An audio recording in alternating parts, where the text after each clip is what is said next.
President Biden told Israeli Prime Minister Benjamin Netanyahu on Wednesday he expects a significant de-escalation today on the path to a ceasefire.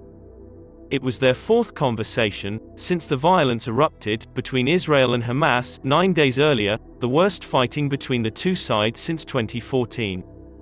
The United States has been engaged in quiet, intensive diplomacy in the West Asia conflict, with conversations with Israel and the Palestinians, but not with Hamas, which controls Gaza.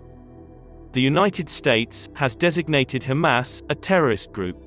Egypt and Qatar are dealing with Hamas.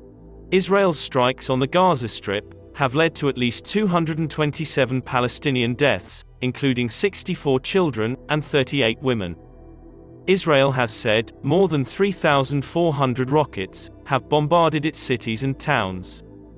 At least 12 people have died in Israel, including an Indian citizen died in rocket attacks.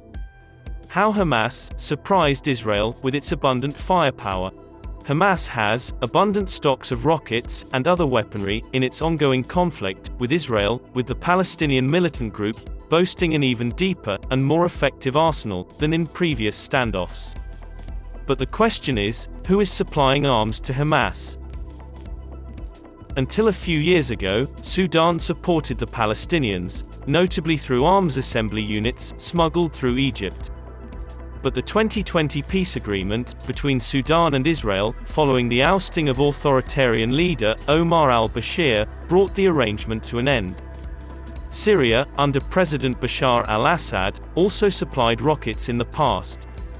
But now, Iran is by far the most significant supporter of the Palestinian groups. Support for regional actors has become a prime pillar of Iran's military posture.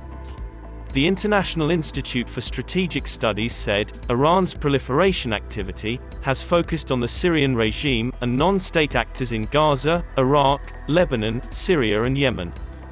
The Iranian approach was not just about transferring weapons. They are about transferring know-how, design templates and best practice. The rockets are designed especially for proxy forces to be simply manufactured and easily to be put together with simple tools. Analysts said Hamas could count on an already considerable strike force of 12,000 to 13,000 rockets before the present conflict began.